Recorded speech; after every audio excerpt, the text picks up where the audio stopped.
Well, hey everybody, this is Jill. It is Wednesday morning. It's December the 8th today, I believe. And I hope you guys are going to be able to join me today. We are doing a brand new thing. This is Watercolor Wednesday now. So if you've been with me for any length of time, you know that I've been doing demos on Tuesdays for, gosh, for over a year now. And I had started doing demos, I'd been doing the demos here in the group, and then when I started doing a monetized membership for my watercolor folks, I moved over to a different group for those folks that were paying for membership. But I was still doing a free demo every Tuesday, but I was doing it on YouTube. And it seemed like no matter how many announcements I made or how many emails I sent out, people still were not able to realize that I was over on YouTube every Tuesday. So I thought I'm going to just start coming back into this group to do my demos. I'm still going to share the videos, after the fact on my YouTube channel. But I just wanted to make sure that you guys were understanding that I was here. I'm still available. I'm still producing content for you guys, even though you're not, even though that you're not in my membership. I still want to do some things for you guys. And so here we are, but on a Wednesday this time. So come on in. I'll give you some just some notes and some heads up and a little bit of news on the changes that are going on before we get started. But come on in. Hey, Teresa, good morning. Oh, thank you for being here. Thank you for being here. I know this is probably well, let's see, Prince Edward, you'll have to, is that East? I think that might be East. So we may be on the same time in the same time zone, sort of. Come on in and we are using StreamYard for this. So make sure that, you can still comment here on the video, but it's not going to show me who you are. So make sure that you give StreamYard permission to post your comments and reveal your identity to me, that type of thing. So it's a real quick link there in the group where the where this post was first put there, letting you know that the video is coming, and just click, there's a link there to click so that you can give StreamYard permission. Yes, so okay, great, Teresa. Yeah, so you're doing good. Um, so I've got several people coming in. I've got like 8 or 10 people coming in, but I'm still not seeing any comments. Let me know that you're here. Let me see who you are, all that good stuff. And so let me go ahead and do just a couple of quick announcements. So it is Wednesday. Hey, Julie, good morning. Nancy, hey, good morning. Karen is here. Lynn is here. Good morning. Thank you, ladies, so much. So excited that you're here. This is so much more fun to do this live. I had shared with you several weeks ago, or at least with my membership for sure, that that I was going to kind of put a hold on doing live broadcasts in preparation for getting ready to go on the road full time and just sort of reworking how I wanted to even present content in the first place. And I know that I'm going to have some challenges out on the road depending on where we are with internet connection and all that stuff. And so, I was trying to just maybe, not do the lives for a little bit, but I really miss it. And I've had so much feedback from you guys too that you enjoy it as well, and that it really does make a difference. The live setting, there's the sense and feel of a lot more connection. You guys get to ask me questions on the fly as we're going. I can answer those. And so then anybody that watches it on a replay, they're going to hear those questions and answers as well. And it just makes you feel a little bit more connected. And it also, one of the big things that I've heard from several of you is that it's a little bit more of a sort of a kick in the pants. If you know that there's a scheduled time that we're going live, you're more inclined to get your gear together, get your schedule worked out to where you're willing to show up and participate and engage more. And that's very important. And I don't want any of us to miss out on that. So that's why we're here live again. So for as far as it being on Wednesday, I did do a poll with my membership because the attendance was pretty low on the lives that I was doing. And after spending some time, kind of chatting with people back and forth, I realized that Tuesday was really kind of not the best day, that everybody for the most part, was better able to show up for a live on Wednesdays. So that's the reason for switching to Wednesday, and I'm hopeful that it will be better for your schedule too.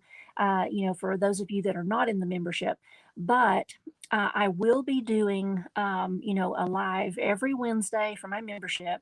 But for here in the group, the Exploring Abstracts group, I'm going to be doing a live on the first Wednesday of each month. Now, I realize that today is not the first Wednesday of this month. This was just a kind of a decision that got made right at the end of the week last week. And so just know that moving forward, the first Wednesday of the month, I'm here with you guys, and everybody that's in my membership will also be, tuning in as well. We'll all kind of be together as one big collective group. So anyway, you can let me know if you've got questions about that. And certainly if you are interested in painting with me every week, definitely consider, taking a look at my membership, because we do something every week and there's lots of extras and different things that you have access to as well. So, all right. So let's see who else is here. Tia's here. Good morning. Gina's here. Good morning. Ruth is here.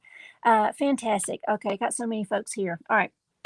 So let's get on with our demo. I have, shared in the group that, an email is going to go out, every Monday. Most of you should be getting those. I think you are. And so for this past one, I did include a link for you to access the downloadable picture for today's demo. So if you didn't get that today, or you're feeling scrambled about it, it's okay. I'll share it in the group afterward. And the replay of this will be in the group for a little while. I'll move this video over to YouTube though, so that I can share it with the rest of the world. But you guys get first access to it live. And so anyway, I think that's going to be pretty fun. So Jody is here. Good morning. Oh, I know it's early for you. Thank you for being here. That's very sweet. Okay, so we've got this really soft atmospheric winter scene, and I wish that I could, share the photo with you at the same time while we're doing the live, but this particular free streaming software is not going to let me do those slick things that I was doing with the other one. But if you have that photo with you, go ahead and get that out. We're going to work through it. And even if you don't have the photo, you can just kind of follow along with me and kind of copy what I'm doing, kind of emulate what I'm doing, and just have fun with it. This is a very soft atmospheric effect, snow scene. And let's see. Oh, Karen is asking a question right quick. What is the sender? What is the sender name of the email? It will say Jill Williams Watercolor. And there's one email now that I'm sending out, weekly on Mondays, and it's called Embrace Your Creativity. It's kind of like my email blog / newsletter. And, but it will say Jill Williams Watercolor, embrace your creativity. So you can, make a note of that, or, I've invited you, several folks to, just like, especially in Google, it's really easy, or Gmail, create a, oh gosh, what do you call it? I forget the thing, but you create like a little script or whatever, so that every time that email from me comes in, it'll just go into a folder, and you can set it up to where it'll just go in there every time. And then even if you get behind for a couple of weeks, you can just click on your Jill Williams folder and open it up, and you'll see all the emails that I have sent over time, and any of the related links that are inside those, so that you can access the content. Okay. All right. So this scene, I was thinking that maybe I could pick up my computer and show it to you. This is kind of clunky.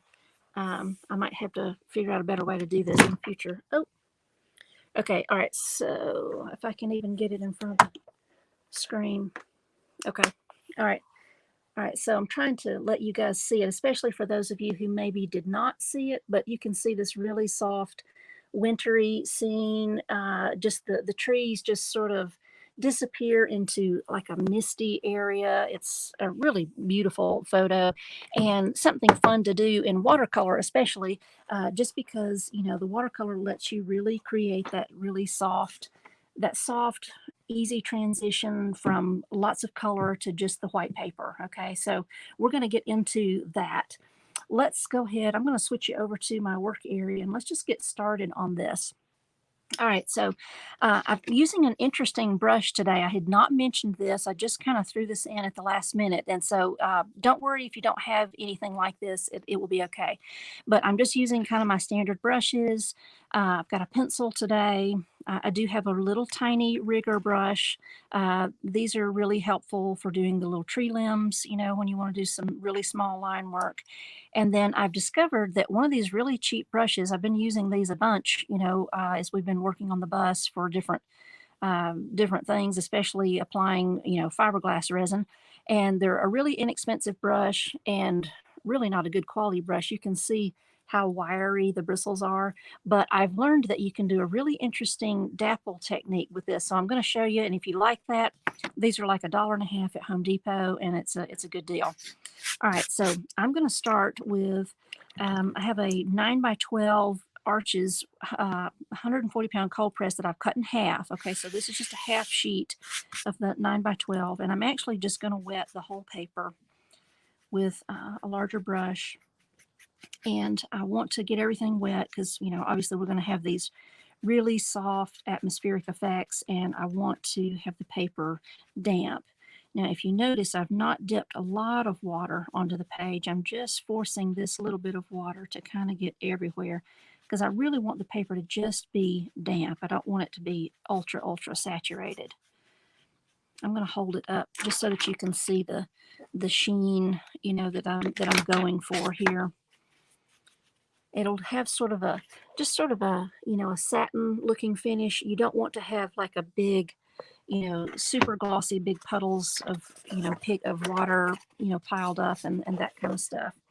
You want it to be just kind of damp.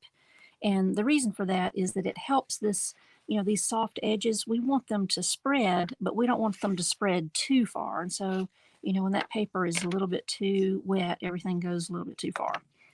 All right, so I'm going to mix up a color. And this is a very monochromatic kind of landscape, but we're going to build it up in layers. And I'll keep looking over to, I've got my chat window up. And hey, Jill, good morning.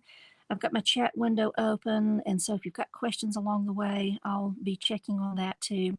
So I'm starting with some ultramarine blue here, just getting this out on my palette. And I'm also going to be using some of my rare green earth. This is one of my Daniel Smith colors that I love very, very much, and you'll see me use it a good bit. I've kind of just adopted this as one of my new colors on my palette. I just really, really like it a lot.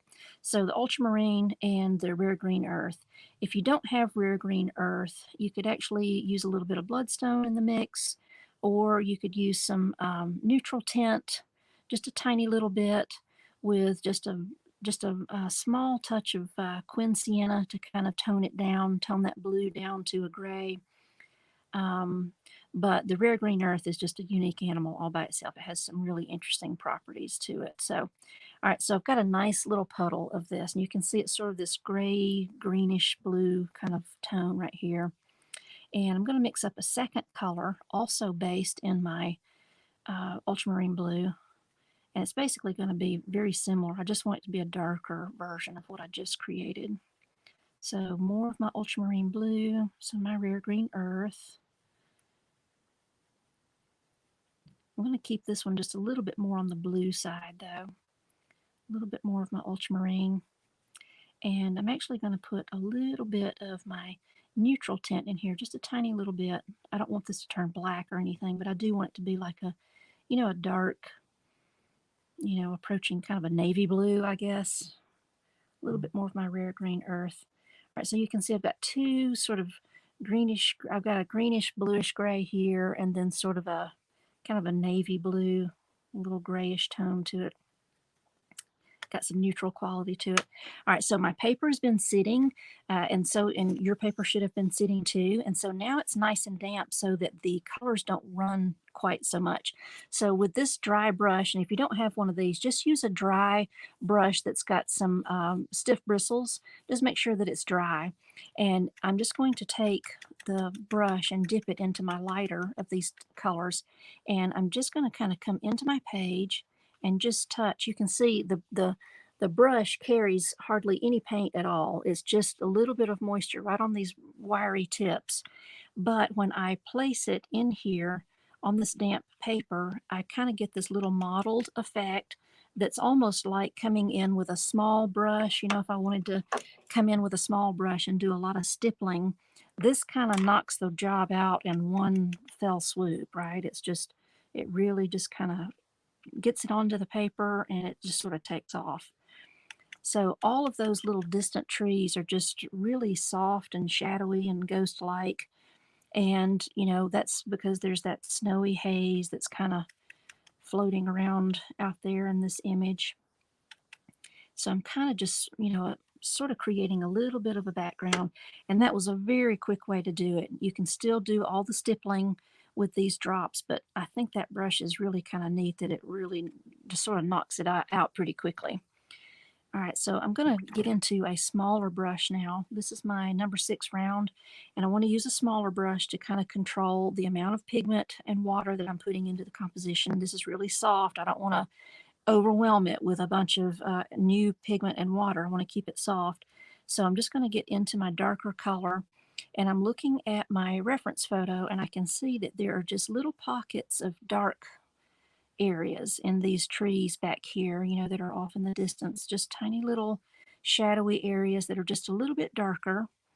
And they really are just kind of these dark shapes. They don't really have anything any more definitive than that. They just have some dark shapes to them. And my paper is still damp, and I'm hoping that you're all using really good quality paper because the arches will really keep its moisture content for a long time so that you can work, you know, like this and with these little detailed strokes. If you've got a lesser quality paper, it's going to dry out really quickly, and you're going to lose the ability to have these nice soft tones. See how gently they are spreading those little colors, those little blooms? Just very gentle spreading, and that's because we allowed that paper to kind of, we let the water soak into the paper because it is cotton, so it's almost like cloth. We've let that water just settle into the paper a little bit so that the whole paper, the thickness of the paper is saturated and not just right on the top surface. So that gives us a really soft spread of pigment there when we put it in. I'm kind of dipping into my lighter color just a little bit, just to kind of add a few more little specks in here wherever I think it needs to be. I think I might be there. All right, I'm going to get into my tiny little rigger brush now, okay? So everything is still really wet, really damp out here on the page, but I'm going to get into this lighter color just with my rigger brush. And I don't want to bring a whole lot of pigment into the painting, but I'm just going to do a few little extra specks with the small brush because it lets me do tiny little specks, much smaller than that bigger brush. And it's nice to have some varied shapes to all these little speckles that you do. And one of the things about this particular composition or this technique, you know, I want it to be really fresh and soft and not overworked.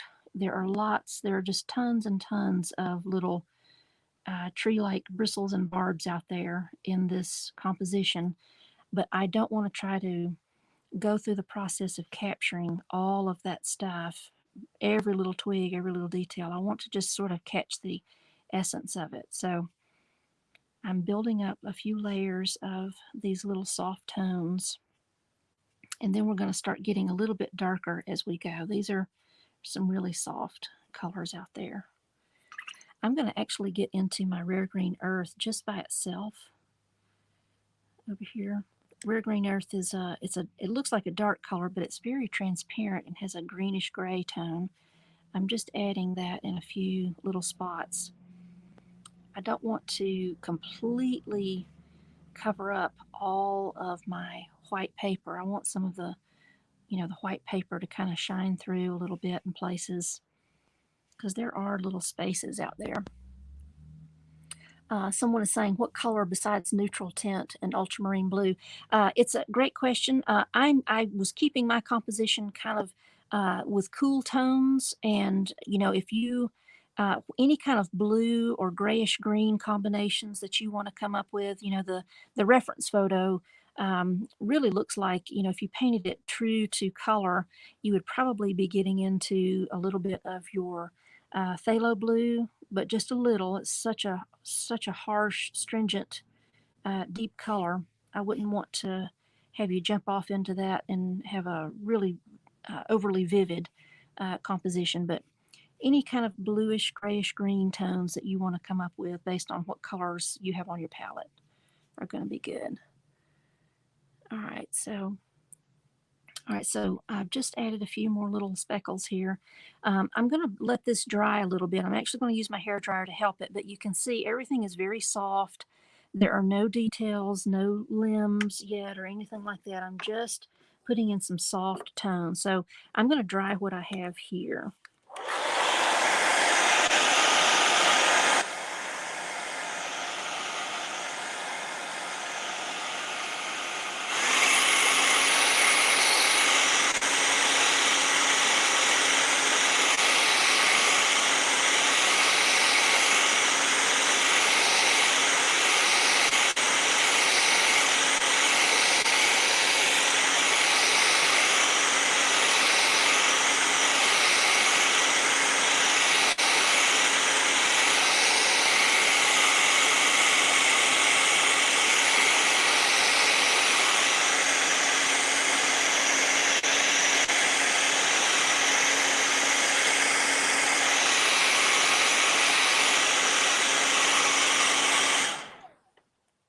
All right, so nice and dry. Everything's really soft. This is kind of what we're going for right here. We just want to kind of build this whole scene up in a few layers, starting with very light, working our way toward darker tones. Let's see. I'm just looking. I got a couple of questions here. Someone says that they have neutral tint and ultramarine blue, but must have missed the green before. Daniel Smith Olive. Sure, absolutely. One of the things, Daniel Smith Olive, I'm not really familiar with it, but if you choose to, if you're using any color that you want to use, it's going to be totally fine.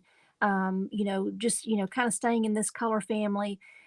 Will help you follow along just as long as you're kind of in the color family. If you branch out toward pinks and purples for this one, it might be a little bit harder to keep up with the value shifts. But definitely experiment with whatever color you want to, on your own. But let me just say too, I want everybody to really enjoy this and have fun.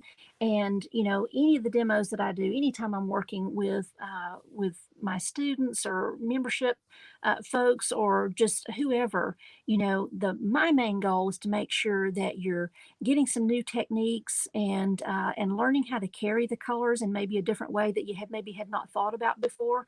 And so if you I want to invite you to just relax a little bit and not feel like that this is going to be wrong or that the painting is not going to work if you didn't have these exact colors, because that's not the case at all. It's really going to be you just getting a chance to work with the techniques, work with the different types of brush strokes that I'm using, and kind of the thought process behind the painting and the direction that it goes is really the parts that are going to be the most beneficial for you so that you can kind of carry your own colors, carry your own kind of process through it. But this is just to help add to what you're already doing. So I hope that answers your question on that, or it helps you to just kind of feel like you're not going to mess up. Nobody's going to mess up. There are no mistakes. So it's going to be fantastic. All right, I'm going to get back over to the layout and let me get my chat window back up just so I can make sure that nobody's okay. All right, so this is nice and dry. So what I want to start doing now is building up some more, I've got these nice sort of a really light value, kind of a medium value. Now I want to go into some darker values. But I want to keep them very irregular and soft and, soft edge type shapes that are going in. So to come back into this area, I'm actually going to use my spritz bottle to just spritz the painted area that I've done so far. And I'm just going to go ahead and bring water all the way down to the bottom here. You can even rub that in with your finger if you want to. But that will keep everything nice and soft. Sometimes my sprayer, I put a little bit too much. I'm just blotting just a tiny little bit just because I had kind of put out too much water. I just want a little bit of moisture in here in these painted areas so that when I come back with some new medium kind of values that it's not, that doesn't overwhelm.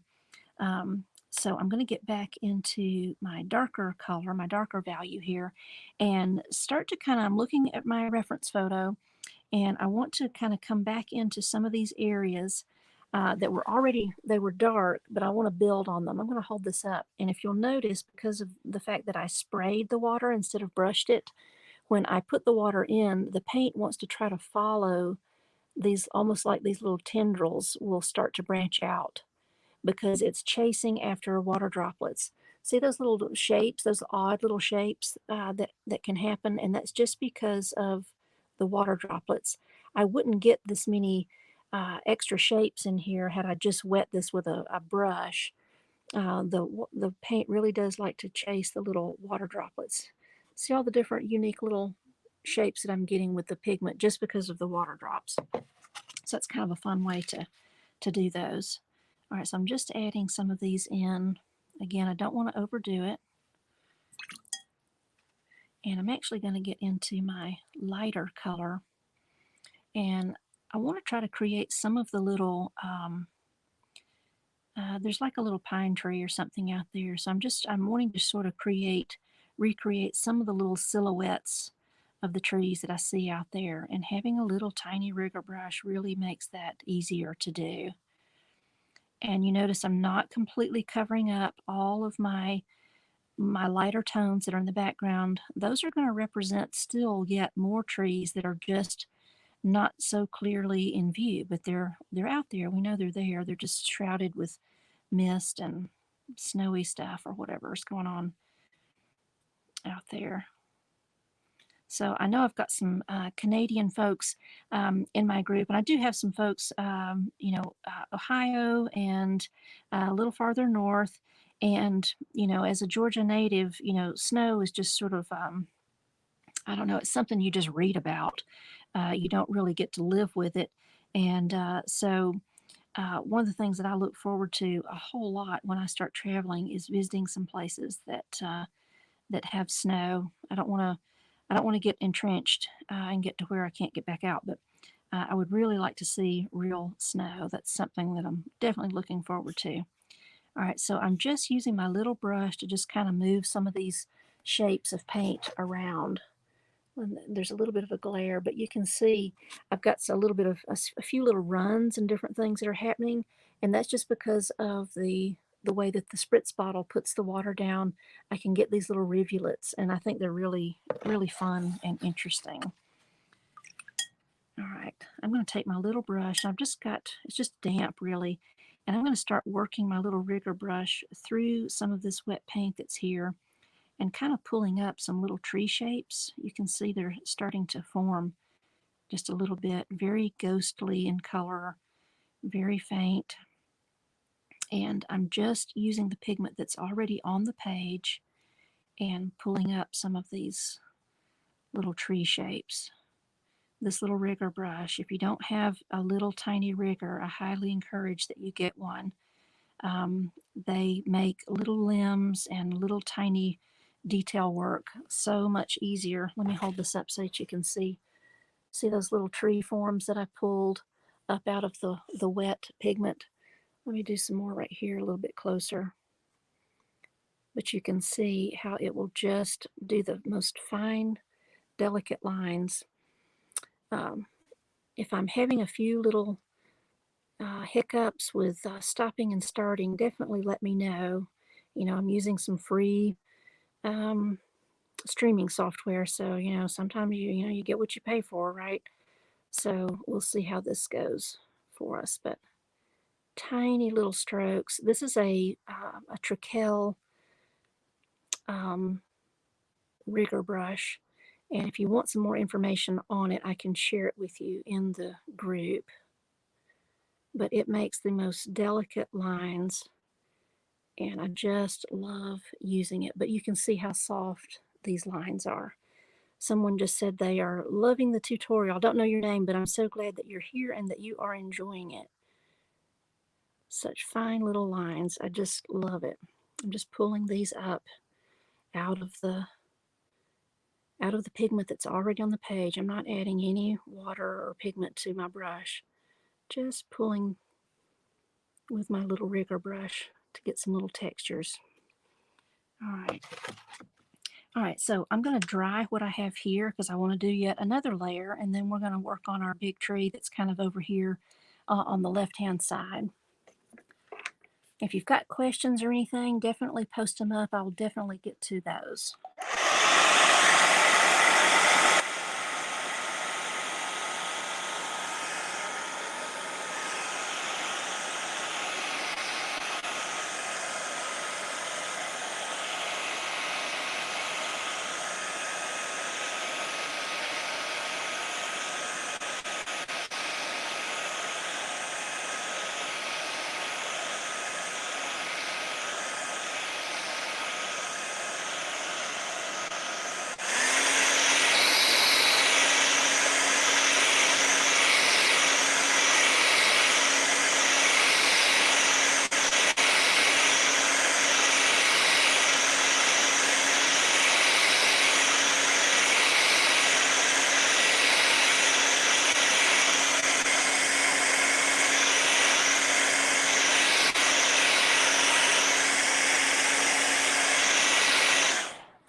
Okay. All right, looking good so far. All right, so I'm going to get back into my little rigger brush, and you notice we're just staying with these two colors pretty much for the whole, for the whole painting. So everything is dry here, but I am using a little bit of this lighter tone that I had made earlier, and I just want to come in and sort of reinforce some of these little dark shapes that are over here on this side. And I tell my students all the time, paint the painting that you've got. I've got some dark shapes that have kind of just emerged and are, they're just there. And so I don't want to create new dark shapes. I can look at my reference photo and see that, well, maybe these dark shapes are not exactly the same shape as what's in the photo, but they're the ones that are in my painting now. And so I want to keep working with the painting that I've got and reinforce the shapes and the composition that is emerging right here in front of me. So I'm just going to follow that instead of constantly trying to chase back to the photo. And I want to make this painting that I have now the best I can. And I can do that by just paying attention to what is really here and working with what I have here. Paint the painting that you've got. All right, so I'm just kind of going through and reinforcing a few of these little dark values that help us, that help the trees look like there's really, really lots of layers. We've got distant trees, middle ground trees, trees that are much closer, and value is going to tell us the story every single time of where things are, how close they are, what the forms are. Just kind of working with it. We want this to be loose, but at the same time, we still have to kind of pay attention to the laws of light and shape and form and all of that so that it reads well for us. But I'm just painting the painting that I've got. I'm just using my little tiny rigger brush just to introduce small bits of pigment into really specific areas. This little brush gives me a little bit of control on exactly where to place that, because this is kind of a small painting. And it does seem like the values are getting a little bit lighter over to the left-hand side, which is perfect for us because when we come back with this big tree on top, we want to have some nice contrast with that darker tree and some lighter background elements. All right, so I'm going to get into, I want to add just a little bit of tone with my rare green earth, and this is just regardless of what colors you're using, I want to kind of introduce a little bit of green into my mix. So whatever green tone you might be using, I've just got a little bit of a wet brush. This is a smaller one, and I'm just coming in and just adding a little bit of moisture right here below these areas where I've painted. Just a little bit of clear water that lets me come back with some of my rare green earth, or you can use whatever greenish tone that you have to kind of come in and just infuse with a little bit of that green color. It just has a little greenish gray tone. It's not a bright green by any means, but it just kind of adds a little something. So it's not quite so monochromatic. You know, and you could even add more green if you wanted to. I've got, you know, anything that's on your palette that you want to kind of play with, you can just kind of go for it. I'm going to use just some clear water to come along the bottom, just to pull all of this down so I don't have any lines. Just clear water. And you can see it's even pulling some of that down, making it look even more misty. I got a few little darker areas that maybe I missed over here. I'm just kind of filling those back in a little bit. All right, so you see we're just building up in layers. We're not kind of, you know, watercolor kind of demands our patience a little bit.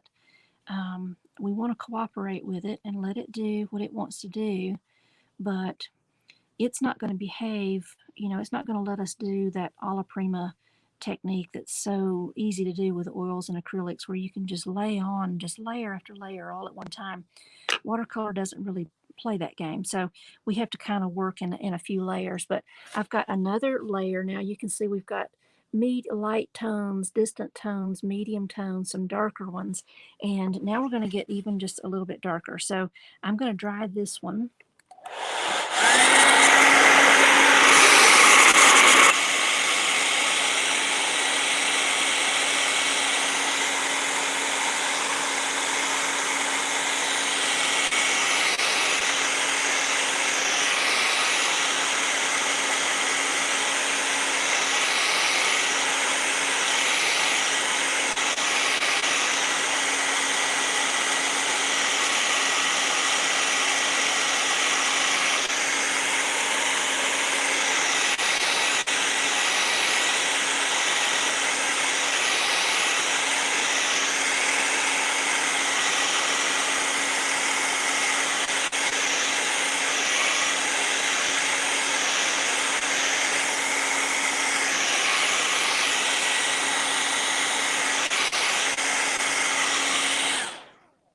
All right, so we're dry again. Let's get into a little bit darker. And again, I'm just using kind of the same blue that I've got over here.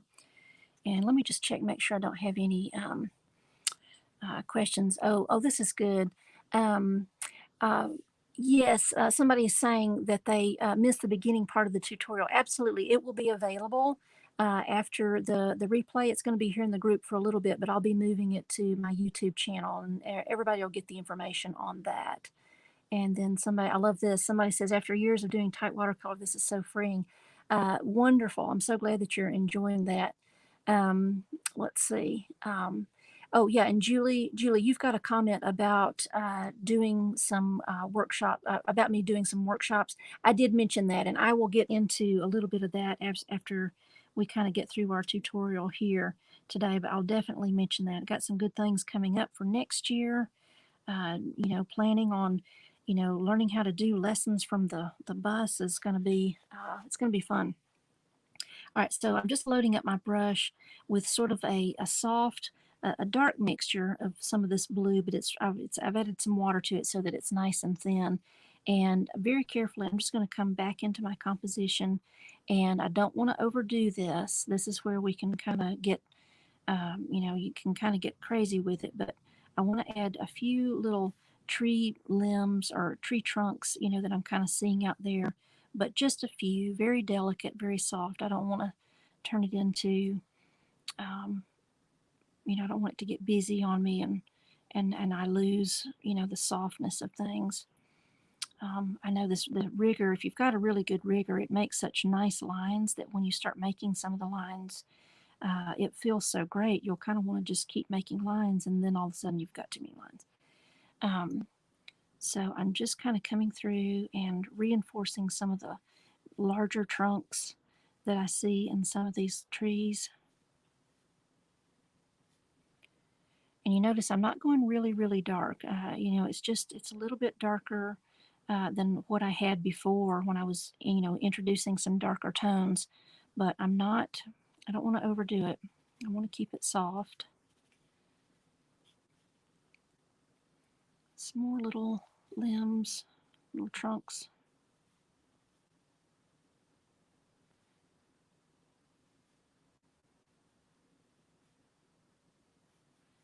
Very, very light hand, very gentle strokes.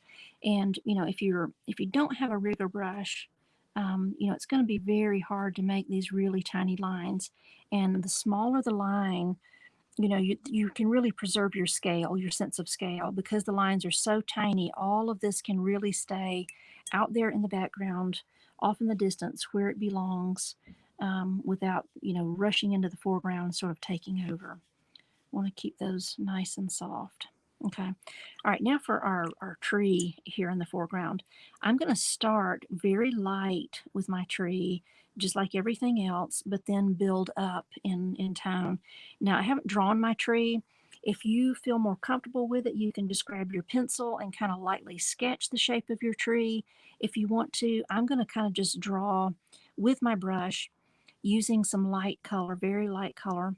I'm really watering down this lighter value that I had. And I'm just going to come into my composition here with my rigger, and I'm actually just going to start drawing the shape of this tree with my brush. And you see how light it is. I want to stay really light with this. And I'm just going to start drawing this little tree with my brush. And it's almost like a silhouette, of this really light color. Just keeping it really soft. And like I said, if you feel more comfortable sketching the tree out first, that's fine. Or if you want to just jump in there and start painting it, that's fine too. Either however you would like to do it. And as you're coming up with your brush strokes, just be mindful. It's easy to kind of just flick some nice little strokes out, but then I do kind of want to maintain sort of the shape of this tree. And this little rigger brush really helps you to do that.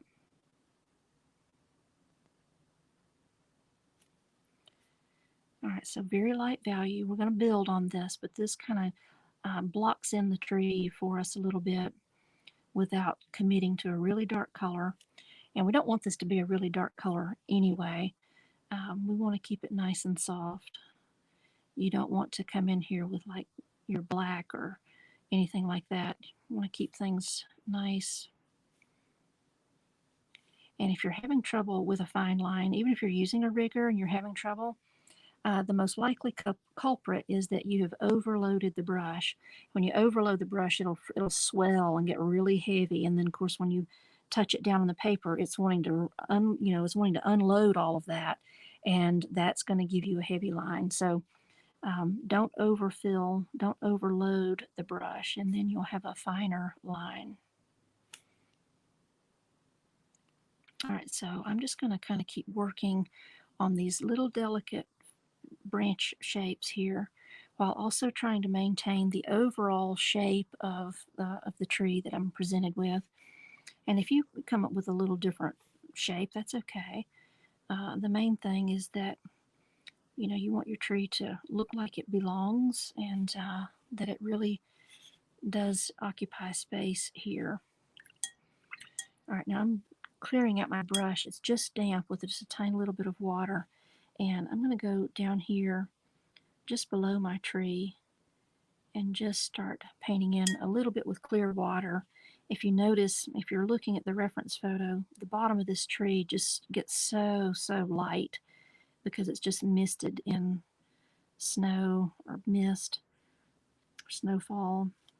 And so I'm adding a little bit of water at the bottom of my tree to really thin out that color.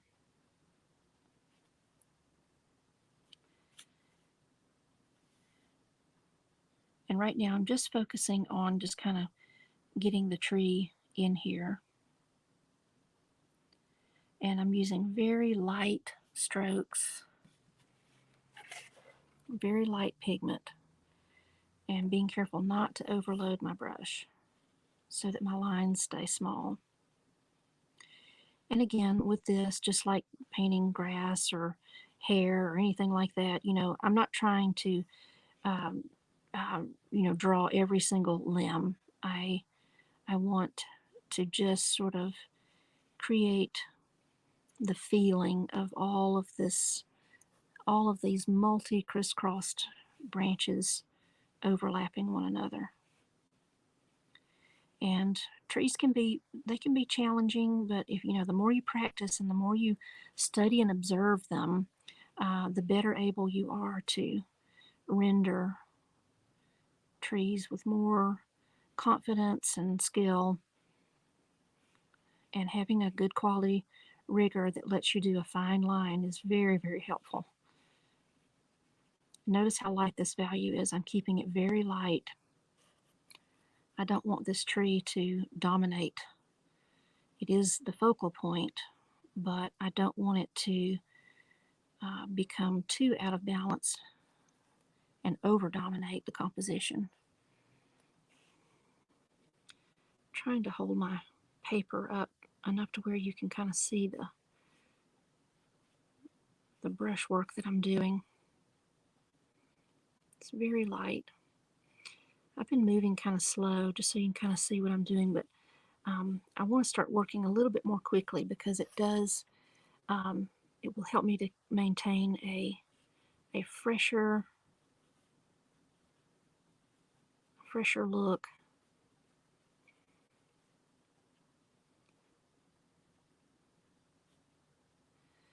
as I'm going here.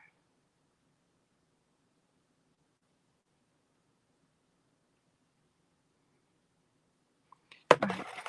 Now I'm going to get into some of my darker paint. Now some of my tree is still wet, and so with my darker pigment, I'm going to come into some of these areas that are still wet and start interjecting a little bit of my darker value right in there, and see it's just going to follow and chase wherever that tree was wet to begin with.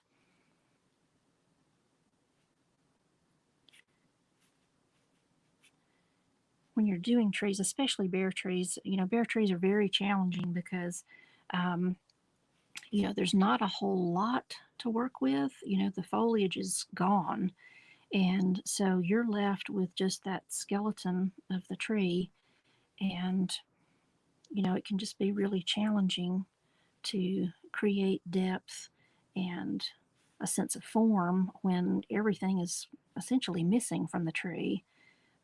If you've got a bunch of a tree that's just loaded with foliage, it's really a lot easier to come in there and sort of capitalize on that and get those shapes looking good and all that. But when the tree's bare, it's a little bit more challenging. So one of the things that helps is to modify and just keep the colors changing. Have lots of lights, mediums, and darks in the same tree, and it really helps to communicate form a little bit better, just because you have a lot of undulating value and tone. It's just a little trick, but it really does help with your painting. Just let the lines run from dark to medium to light, and medium to light to dark, and just let it undulate throughout the tree. And it really helps to sort of create the illusion of a more complex form with lots of layers, with lots of layered value.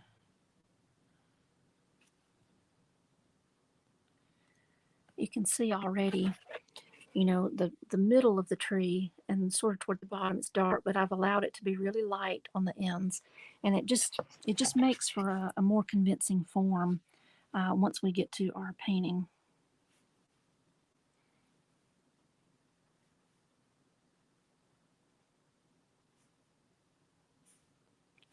All right, so I'm just using some of my dark pigment to kind of just come through the tree in a few random places, and you want to be careful not to have your brush overloaded at this stage, because you don't want to interject too much pigment. And I still want to keep this light down here at the bottom. I don't want that tree to just look like it just sort of ends abruptly, like it was just, cut out and pasted there. So right here at the bottom of the tree, this is always a challenge for painters, regardless of how long you've been painting. Don't let anybody fool you. How do you get a tree to just stop floating? And one of the best ways that I have found, is to come into your paper, into your landscape. In this case, it's just snow, so there's nothing here, but I'm starting to get the paper wet right here, and I want to create sort of the illusion. I know that because the tree ends, I know that there must be some kind of some sort of feature here in the landscape where there's a ridge or a hill or something, because I'm being prevented from seeing the rest of the tree, so obviously the land stops there. So I'm just wetting my paper here, and I'm just making up sort of what might be a ridge or some sort of landscape feature that's under it. And then I'm just going to bring it right up to the bottom of the tree, and then let the tree just sort of run into this area right here. And there'll be enough pigment from the tree that will sort of want to bleed down into my little make-believe landscape feature. And see how it looks now, like the tree is actually, it's situated, it's anchored, it's growing up out of somewhere instead of just floating randomly in the landscape there. I had a couple of places where I've lost my tree trunk. The tree trunk is actually multiple little branches coming up, and mine have gotten accidentally fused together a little bit. And that was partly because I was not paying attention. And but I'm just going to, go along with, I'm going to paint the painting that I've got, and I'm still going to add a few more darks. Not down here. I'm going to leave this alone, but up here in the middle, in a few places where the tree is still damp, I'm going to add a few more darks, just a little. All right, and then I don't want to overdo it. There are some kind of little, there's some kind of little branches. This is just a clear brush, just damp. I'm seeing some kind of little branches or some sort of little bush or something that's kind of peeking out from behind the tree just a little bit, just adding a few. And I'm just pulling the paint that's in the tree. I'm not adding anything else. Since I've fused my tree trunks, I'm gonna, just because I look at trees enough, I kind of know, how to sort of give it a little bit more natural stance. So I'm just reinforcing some of these branches.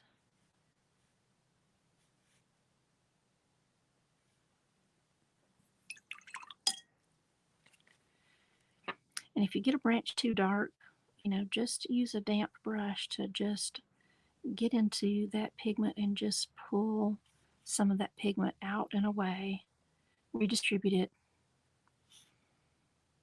so that it tapers off to a more fine point. Here we go. I'm going to dry this right quick.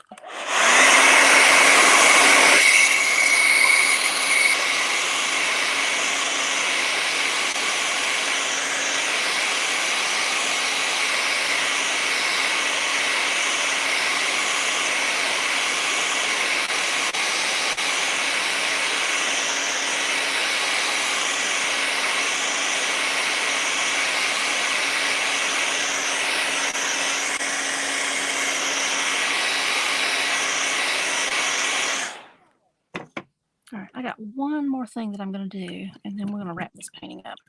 In my tree, my big tree here in the front, I have, definitely painted in a lot of tree limbs and that type of thing.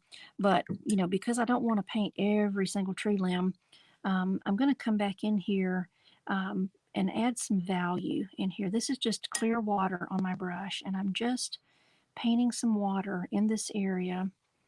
and very carefully. I don't want to rub I don't want to rub hard and cause any disruption to the little lines that I have done, but I'm just wetting this, getting it damp, and that softens.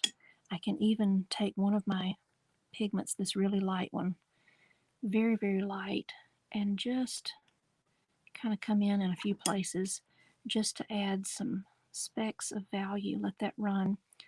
And just adding value back here creates a little bit more fullness in the branches, because the tree is just dense with branches, but I don't want to paint all of those, but they do sort of create the illusion of just a little bit of shadow. And so I've just put a little bit of tone in there.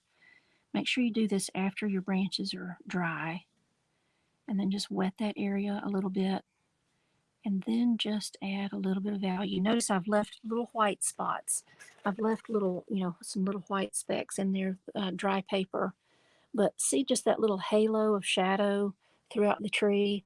It just creates the illusion that there is more, that there's more substance, more structure in that tree, but without adding a lot of detail.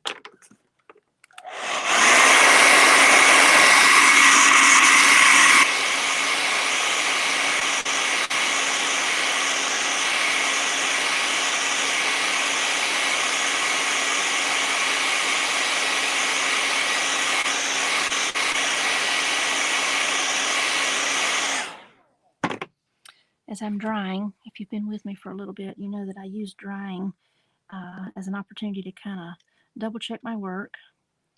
And I'm going to risk a little bit here. I want to go just a little bit darker. This is dry paper now, but there's some of these limbs that really need just to kind of come in here and have a little bit deeper punch of value, just a little, and not all throughout the tree, but just in a few places. Just adding a little bit more richness to that foreground tree. So you'll notice, especially after you've been painting for a while,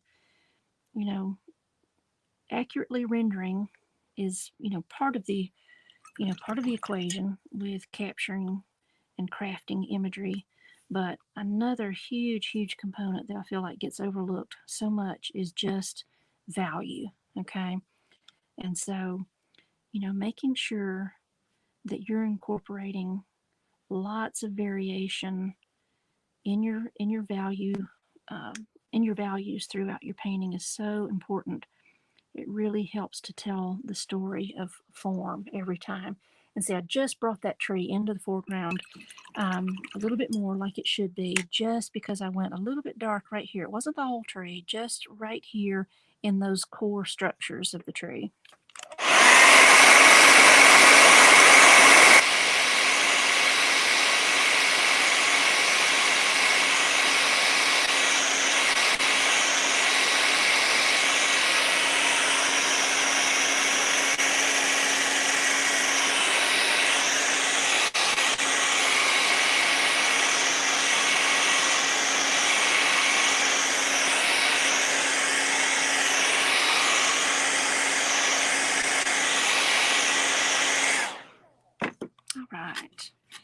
All right, so we've got a nice little winter landscape here.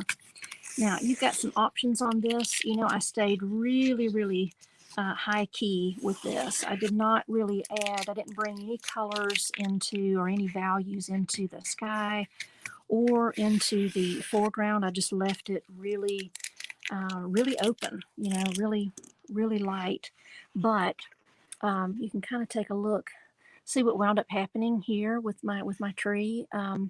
I'm really happy with the way that works. This usually is such a good solution with ending, a tree, anchoring a tree somehow, it needing a place to go. So, okay, let me see if I've got any more questions from anybody. Julie says, Leah, let me get this back up here. Julie said that I may have heard it somewhere that you're doing a workshop on how to go bigger Yes, I did mention that actually here in the group. In fact, it was that the cover photo that I just added recently. It was the American Beauty Berry painting. I've done several of those, and there's lots of rich textures and colors, and lots of different water-based media that I'm using in that painting. But it's really involved. But I am definitely looking. That's one of my plans for next year is to host several, low cost 2 day workshops, throughout the year. I'm hoping to maybe do one a month. We'll just kind of see how that goes. But it would allow you, 2 days just because it takes a while to build up the layers and then in many times to get sort of the technique or to sort of get the textures that I'm trying to build. Things need to dry on their own overnight, okay? And so there's really not a way to rush that in a live setting, like this. So I do want to do those in a 2 day format, and I'm planning to do those live as I can, because that allows you guys to ask me questions as we're going and interact and that type of thing too. So Julie, oh, thank you, Julie. I appreciate that. I'm glad that you enjoyed seeing it. So let me look through just to make sure that I didn't miss any questions. I think I got everything. I will post a photo of the finished painting here in the group. After this live is over, this video will actually be available to watch in its entirety here in the group. And I will leave it up for a couple of days, but then I'm going to move the video over to my YouTube channel. Okay, so all of you are definitely invited to come over there. I've got lots of instructional content over there that's just free. And any of my Wednesday demos that I do here in this group for you guys, that's considered sort of public content, but I want you guys to have first access to it, and you're the only ones that are coming to the live. And so after that's over with, those will be posting up on YouTube. So when you don't see the video here in the group, it's okay. It's in YouTube, and in fact, I encourage you to go over to my YouTube channel, subscribe, and click the little bell for notifications. And then every time I post up one of the demos over there, you'll get a notification and you can hop over and check it out. So um, let's see. Okay, yeah, Gina says that that's good, wanting to do bigger pieces. Yeah, we'll definitely do larger ones in those workshops. The smallest thing that we'll do is probably going to be a 9 by 12, and we'll probably even get up to doing like a half sheet of watercolor, okay, on some of those. So I think it'll be fun, it'll be challenging. And let me know if you've got questions or comments on what we did today. I enjoyed this, and I've got several of you here. There's like 20 something people, 21 people actually here, so that is fantastic. So I'm hoping that Wednesday is better. It's so much more fun to go live when I know that I've got some folks out there that are enjoying the process. Let me know if you've got thoughts, feelings, questions, anything about what we did today. I'm so glad that you enjoyed it. The link will be here as soon as it's over. It might take a minute for it to process, but the whole video will be available for you to watch. And I will also share the a photo of today's painting for you as well. So, all right, thank you, Jill. I appreciate it. I will talk to you guys next week. I'll be in touch. Bye bye.